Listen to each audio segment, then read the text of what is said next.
여러분 안녕하십니까? 사순절 38일째 날을 맞이했습니다. 오늘도 하나님의 말씀과 함께 하루를 열어가시는 복된 날이 되기를 바랍니다. 기도하겠습니다. 창조주 되시는 하나님 아버지, 과학 문명의 발달로 인간의 삶은 편리해진 것 같지만 더 큰 혼란과 어둠 속에 불안하게 살아갑니다. 이 시대에 그리스도인으로 살아간다는 것이 얼마나 힘든지 모릅니다. 오늘도 세상의 풍랑 속에서도 우리 삶의 항해의 주인 되신 주님만을 의지하며 살아가게 하여 주십시오. 예수님의 이름으로 기도합니다. 아멘. 네, 오늘 우리에게 주시는 하나님의 말씀은 사도행전 27장 25절, 26절 두 절을 함께 읽겠습니다. 사도행전 27장 25절 26절입니다. 그러므로 여러분이여 안심하라. 나는 내게 말씀하신 그대로 되리라고 하나님을 믿노라. 그런즉 우리가 반드시 한 섬에 걸리리라 하더라. 아멘. 네, 오늘 묵상할 말씀의 내용의 제목은 나에게 말씀하신 그대로입니다. 바다.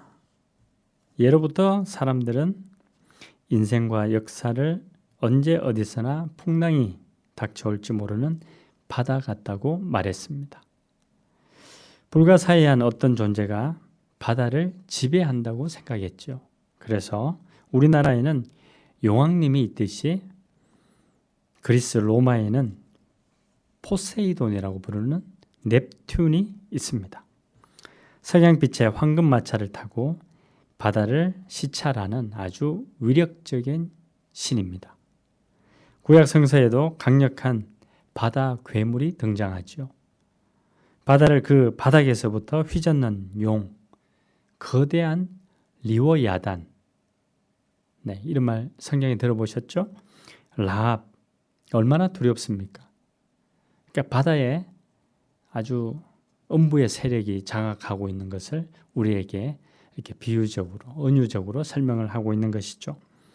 바다는 이처럼 온갖 신들의 영역이라고 생각했던 것입니다. 바다는 인간의 한계가 여지없이 드러나는 곳입니다. 바울 일행이 바다를 항해하고 있습니다.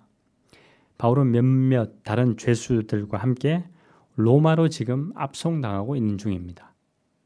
그런데 그리스의 크레타 섬을 지날 때 유라굴로라고 하는 아주 광풍을 만나게 됐죠. 정체를 정확히 알 수는 없지만 그 이름을 보면 신들이 일으키는 폭풍이 분명합니다. 아주 무서운 폭풍이 있죠. 세상에 어느 인간이 신들이 일으키는 풍랑을 견딜 수 있을까요? 바울과 그의 일행은 풍랑 앞에서 그야말로 속수무책이었습니다.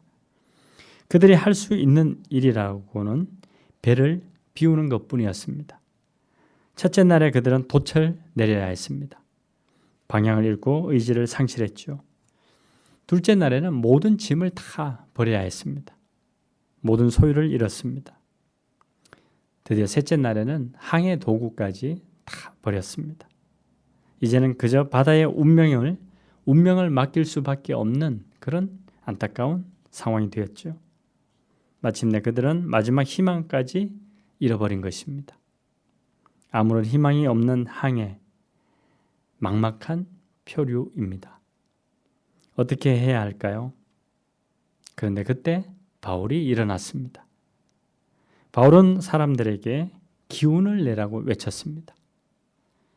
이 절망스러운 항해를 이끄시는 이는 저 바다의 괴물, 어떤 바다를 장악하고 있는 어떤 괴물이 아니라 바로 하나님이라는 것이죠. 사슬에 묶여 끌려가는 고난의 항해입니다. 방향을 잃고 모든 것을 상실하고 아무런 희망도 없는 표류입니다. 바로 십자가를 향해 나아가는 순교의 길입니다. 그러나 이 고통스러운 항해조차도 하나님의 섭리 안에 있다는 것입니다. 인간의 모든 것이 끝장난 순간에도 아니, 바로 그 순간이 하나님께서 일하시는 하나님의 역사가 시작된다는 믿음입니다.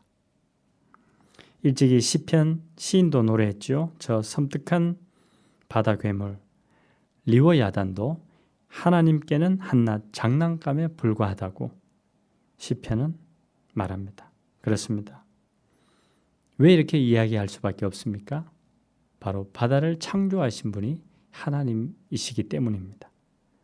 바다를 지으신 이도, 바다를 움직이시는 이도, 그리고 바람과 풍랑을 향해 명령하시는 이도 하나님이십니다. 그러므로 절망하지 마십시오. 용기를 내십시오. 우리 예수님은 거센 바람과 파도들을 명하여 잔잔하게 하셨습니다. 거친 바다를 항해하는 우리의 배에 오늘도 하나님께서 함께 하십니다.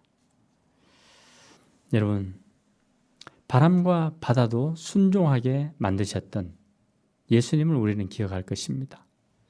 우리가 항해하는 인생, 크고 작은 파도들이 늘 있습니다.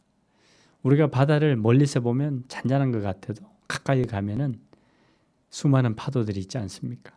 우리 인생에도 이런 파도들이 있습니다. 그러나 여러분, 그 항해하는 우리의 배에 주님께서 오르셔서 저와 여러분과 함께하고 있다는 사실을 결코 잊지 마십시오. 오늘도 그 주님과 함께 멋진 항해를 시작하시기를 바랍니다. 기도하겠습니다. 바람과 파도를 꾸짖어 잔잔하게 하신 주님을 찬미합니다. 믿음과 용기로 고난의 길을 걸어간 사도들을 기억합니다. 우리가 힘들 때 절망하지 않도록 주님의 손으로 붙잡아 주십시오. 예수님의 이름으로 기도합니다. 아멘.